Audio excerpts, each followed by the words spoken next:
4강 후보들은요.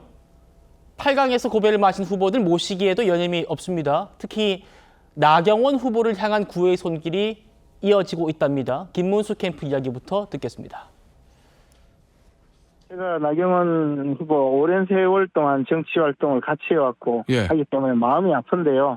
일단 좀 진정이 되면 제가 먼저 인사를 드리려고 합니다. 연대의 가능성은 살아있다 이런 말씀으로 이해해도 되는 거죠? 그것은 이제 나경원 의원께서 판단할 몫이고 김문수 후보께서도 마찬가지로 현위 경쟁을 한 후보에게 위로의 그 전화도 하는 것은 뭐 지극히 정상적인 과정이라고 봅니다. 어떤 반응을 보이실지는 나경원 후보의 몫이라고 생각합니다. 네, 홍준표 후보 캠프도 나경원 의원의 합류에 기대감을 표했더군요. 이어서 듣겠습니다. 김기현, 나경원, 그리고 주호영 의원을 모시려고 지금 하고 있다. 어제 혹시 나경원 의원 쪽에는 어제 연락을 한다는 거는 상가집에 지금 전화해서 나 좀 도와줘라 하는 얘기는 같지 않겠습니까? 그건 적절치 않고 아마 오늘이나 내일 후보께서 뭐 직접 컨택을 하실 것으로 예상하고 있습니다. 혹시 이 가운데 이 사람은 미래전략 부총리로 괜찮을 것 같다 혹시 생각되는 사람 없습니까?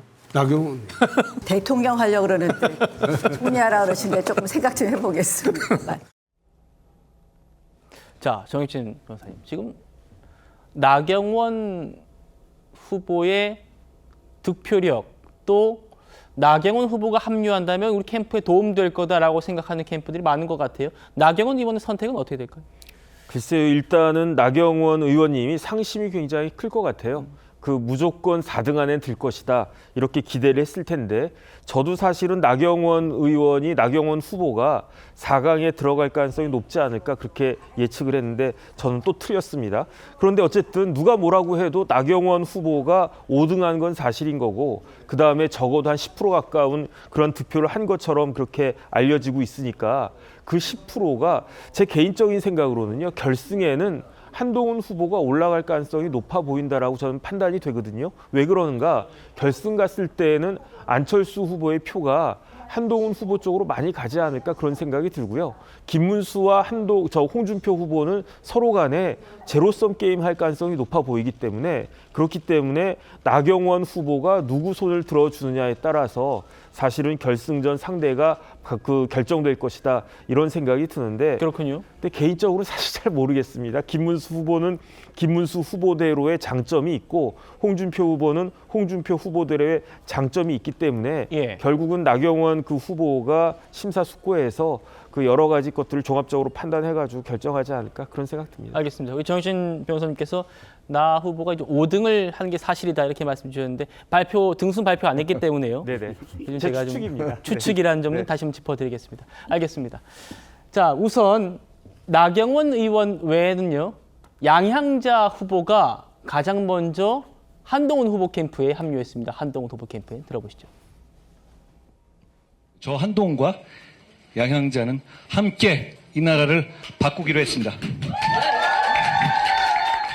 한 후보님은 이번 대선 경선 후보 중에서도 가장 먼저 저를 찾아와 주셨습니다. 양향자와 한동훈의 동행은 민심의 동행이자 혁신과의 동행이자 미래와의 동행입니다. 최선의 모든 것을 다하겠습니다.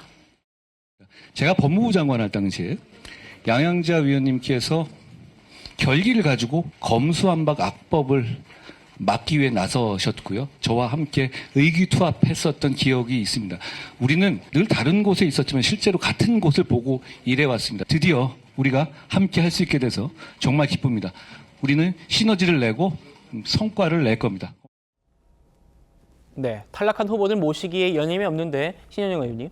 한동훈 후보 캠프에서 양향자 후보를 지금 영입을 했고 또 조금 전에 저희 TV조선 단독 보도였는데 유정복 인천시장, 유정복 후보에게도 직접 전화해서 합류해달라 요청을 했다고 해요. 어떻게 좀 보십니까? 양향자 의원이 참 발빠라요. 어느 순간 21대에는 민주당에 있었는데 개혁신당으로 넘어가서 이준석 옆에 있다가 지금은 빠르게 또 대선을 출마해서 국민의힘에서 한동훈 후보한테 영입되는 여러 가지 정치적으로의 고단수 수법을 보여주고 있다. 저렇게 정치를 해야 계속 살아남는 것인가에 약간의 회의감도 있는 상황입니다.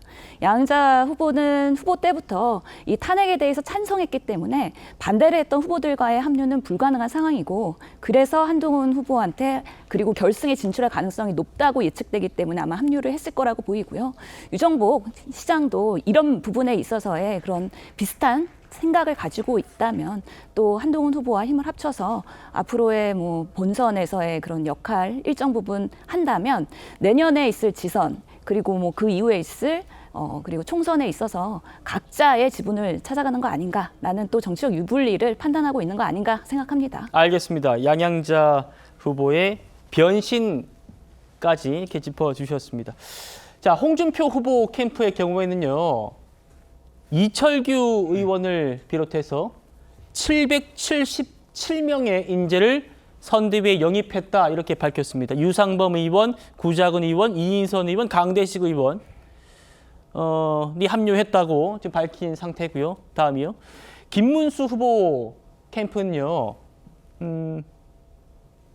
또 이제 이철우 후보나 유정복 후보는 나를 밀어주기로 했다. 또 이렇게 얘기했군요.